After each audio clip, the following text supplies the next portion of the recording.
जय Hind friends, सत्याधि Sharma classes के online परिवार में मैं अतुल एक बार फिर से आपका स्वागत करता हूं। मित्रों, आज हम लोग बात करने वाले हैं बिहार की राजनीति के भीष्म पितामह और जननायक के नाम से प्रसिद्ध कर्पूरी ठाकुर जी के बारे में, जिन्हें अभी भारत सरकार ने देश का सबसे बड़ा नागरिक सम्मान भारत रत्न देने की घोषणा की है। बिहार की राजनीति इनके बिना अधूरी मानी जाती है और ऐसा कहा जाता है कि बिहार के वर्तमान में कोई भी लीडर हो, चाहे नीतीश कुमार हो, चाहे लालू प्रसाद यादव हो, चाहे रामविलास पासवान रहे हो, इन्होंने राजनीति के गुण इन्हीं से सीखे हैं। अगर हम बात कर्पूरी ठाकुर जी के बारे में करें तो इन्होंने अपना समस्त जीवन पीड़ितों, शोषितों, वंचितों के सामाजिक कल्याण और उत्थान में जो है वो समर्पित कर दिया गया है। इन्होंने 2 बार बिहार के मुख्यमंत्री पद को सुशोभित किया है और 1 बार ये बिहार के उप मुख्यमंत्री भी रहे हैं। तो आइए मैं आपको इनके बारे में वो सारी बातें बताता हूं जो हमें जानना चाहिए। तो चलिए साथियों, हम समझते हैं इनके बारे में। तो देखिए, ये देख सकते हैं आप, ये कर्पूरी ठाकुर जी हैं। ये उनका सादगी भरा अंदाज, ये देख सकते हैं, ये बिहार के डाउन टू अर्थ नेता रहे हैं। ठीक है, अब देखिए इनके बारे में कुछ बातें। देखिए, इनका जन्म पिंथोजिया गांव समस्तीपुर बिहार में हुआ था और मित्रों ये जननायक के नाम से प्रसिद्ध है। ये 2 बार, जी हां 2 बार 1970 और 1977 में बिहार के मुख्यमंत्री रहे हैं और 1967 में ये बिहार के उप मुख्यमंत्री पद पर भी सुशोभित किया है इन्होंने। ये बिहार के पहले गैर कांग्रेसी मुख्यमंत्री भी रहे हैं। इसके अलावा हम देखें तो इनको अभी इनकी 100वीं जयंती पर भारत रत्न से सम्मानित किया गया है। इनके बारे में थोड़ी और बात समझें तो देखिए, इनका जन्म 24 जनवरी 1924 को हुआ था, जबकि इनकी मृत्यु 17 फरवरी 1988 में हुई थी। ये बिहार के 11वें नंबर के मुख्यमंत्री रहे मित्रों। जब इनका मुख्यमंत्री रहने का प्रथम कार्यकाल जो था वो दिसंबर 1970 से जून 1971 तक रहा था।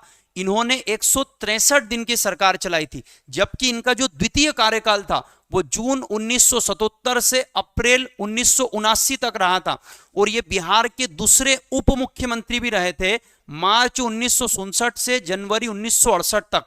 और ये मुख्यमंत्री भी रहे हैं, उप मुख्यमंत्री भी रहे हैं और शिक्षा मंत्री भी रहे हैं। इनके बारे में एक बात कही जाती है कि जब ये बिहार के शिक्षा मंत्री थे तो इन्होंने अंग्रेजी की अनिवार्यता को समाप्त कर दिया था। उस समय ऐसा कहा जाता है कि बिहार में कई बच्चे जो हैं वो अंग्रेजी में फेल हो जाया करते थे, तो इन्होंने अंग्रेजी की अनिवार्यता को समाप्त करते हुए कई बच्चों को जो है अंग्रेजी में कंपलसरी पास करने की बात भी कर दी थी। तो उस समय के बच्चे एक बात कहा करते थे, जैसे हम कहते हैं ना, फर्स्ट डिवीजन में पास हुए हैं, सेकंड डिवीजन में पास हुए हैं, तो उस समय के बच्चे कहा जा करते थे कि हम कर्पूरी डिवीजन में पास हुए हैं। तो ये इतने अद्भुत और महान शख्सियत थे बिहार के। अब देखिए मित्रों, अगर हम बात करें तो इन्हें अभी भारत के सबसे बड़े नागरिक सम्मान भारत रत्न से सम्मानित किया गया है। तो थोड़ा सा मैं आपको अब भारत रत्न के बारे में समझाता हूं। देखिए, इसकी शुरुआत 1954 में की गई थी और ये जो है कला, साहित्य, विज्ञान या बड़े पैमाने पर जो जनसेवा के कार्य करता है,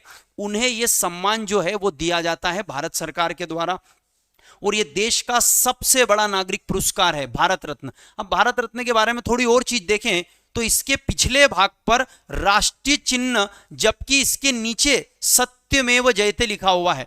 ठीक है, फिर अगर हम देखें तो पहली बार जो भारत रत्न मिला था वो किन्हें किन्हें मिला था, तो वो मिला था मित्रों श्री राजगोपालाचारी साहब को, डॉक्टर सर्वपल्ली राधाकृष्णन साहब को और सीवी रमन साहब को। और अभी पिछले कुछ सालों में किन्हें भारत रत्न दिए जा चुके हैं भारत सरकार के द्वारा, तो देखिए 2015 में मदन मोहन मालवीय जी को दिया गया था, 15 में ही अटल बिहारी वाजपेयी जी को भी दिया गया था, 2019 में प्रणब मुखर्जी जी को दिया गया था, 2019 में ही नानाजी देशमुख और भूपेंद्र हजारिका साहब को भी जो है वो भारत रत्न सम्मान से सम्मानित किया गया था मित्रों।